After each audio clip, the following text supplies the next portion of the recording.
Hi guys, good afternoon! Welcome back po dito sa Gandara Asaya Channel for Showbiz Update. Andito na naman nga po akong muli nagbabalik. Ang nagmamaganda niya kachismasang Kimpaw, wala na pong iba.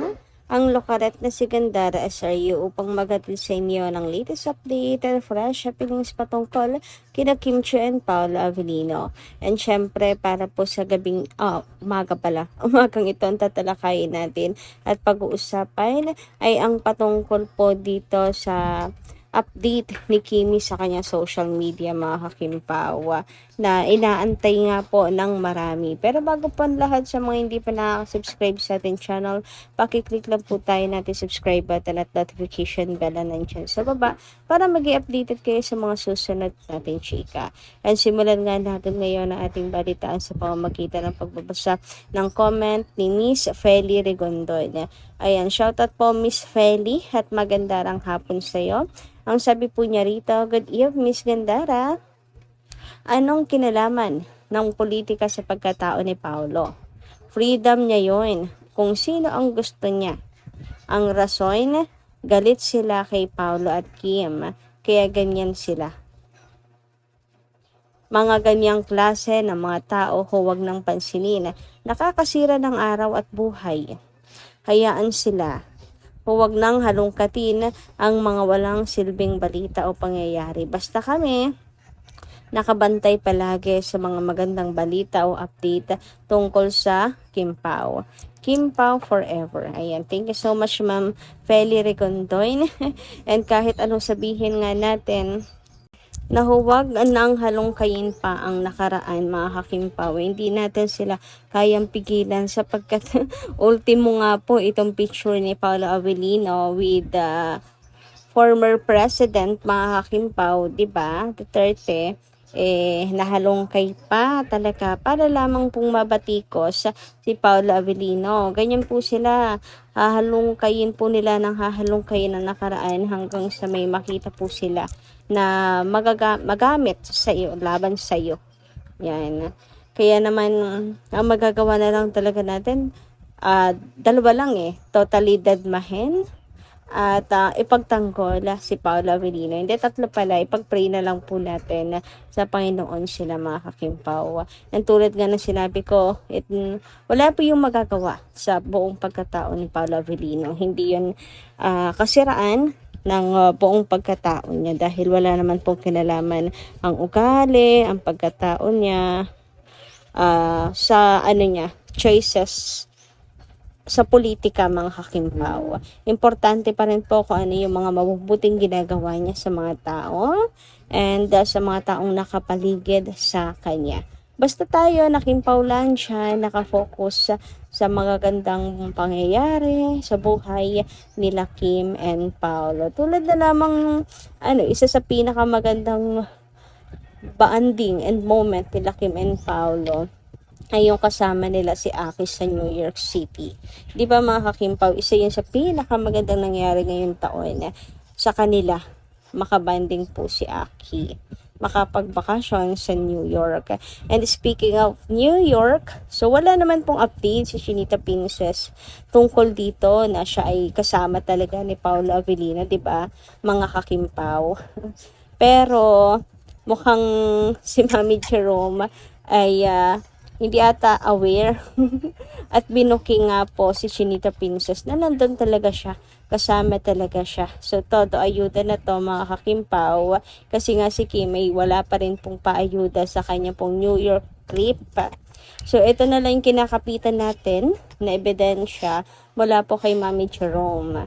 Kasi nga ay pag-recommend si Kimi kay Mami Jerome na magandang panoorin at pampalipas oras sa New York City.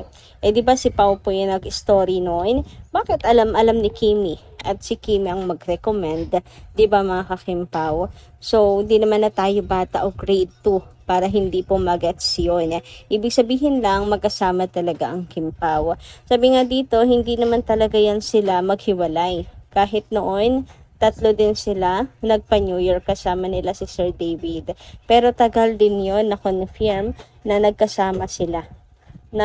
Napagtagpi-tagpi lang ang mga post nila na same place. O, diba? Baka ganyan din po ang mangyari sa atin sa mga susunod, knowing si Kimi. Hindi maaaring hindi rin niya mapopost yun, mga kakimpaw. Ayan, may mapopost at mapopost silang dalawa, mga kakipin, na makakapagpalabas ng katotohanan. Pero no rush, mga kakimpaw, diba? Di naman tayo nagmamadali. Ako, contented na ako dito sa payuda ni Mami Jerome. Anyway, dumako naman po tayo sa next topic natin ngayong hapong ito, magang ito, mga kakimpaw, at patungkol nga po ito sa katanungan at paghahanap na po ng update ng Kimpaw Lanchas sa Taiwan, mga kakimpaw. Kung may bago na bang balita kina Kim and Paolo, kung si Kim ba ay nasa Taiwan na talaga, mga kakimpaw, at kasama ni Paolo Avellino. So sa ngayon, no ayuda pa, mga kakimpaw. Wala pa tayo nakikitang bakas, anino ni Chinita Princess. Pero tahimik po siya ngayon. I mean, yung kanyang update po kagabi ay ito pa rin po hanggang ngayong oras na to. Ayan, 14 hours. Nag-iisa lamang po ito, mga kakimpaw. Yung sa bilis update po niya at wala nang iba.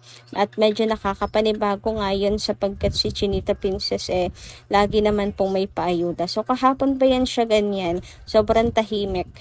And advertisement, or ang tawag ba dyan? Basta promotion po ang kanyang post lamang, mga kakimpaw. Pero live update, wala, tahimik po si Kimi ngayon. And okay naman ako kapag kaganyan si Chinita Princess kasi mas napapatunayan lang talaga na magkasama sila. Kasi usually pag ganyan si Kim, magkasama silang dalawa ni Paolo Avellino. Mas eto pa nga ata yung tinatawag na confirmation. Yung pagiging tahimik nila. Anyway, mga kakimpaw, meron naman pong ipinagtapat si Chinita Princess sa lahat. Ang sabi nga ni Kimi ay hindi talaga siya mabangs, mga kakimpaw. Ayaw niya daw talaga na nagbabangs. And si Mama Archie po ata, yun talaga nagpo-force po sa kanya na magbangs. All types of bangs. She's the one behind the idea. And ang ganda kaya, 'di ba? Bakit ayaw kaya ni Kimi nang nagbabangs? Super bagay naman sa kanya. Tingnan nyo yan. 'Di ba? Super pretty ni Kimi. Kahit anong ayos talaga sa kanya, ayos ng buhok, kahit anong uri ng bangs pa yan, bagay na bagay talaga sa kanya, mga kakimpaw.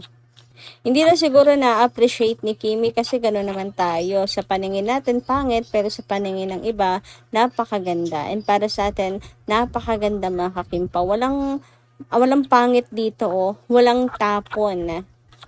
Ang gaganda, bagay lahat kay Kimi, lahat ng uri ng bangs na yan. Pero, syempre, alam kong lahat ay maganda, pero alam ko na meron kayo dyang favorite. So, alin dito ang inyong favorite look ni Kimi with the bangs? Syempre, iba yun. Iba yung favorite.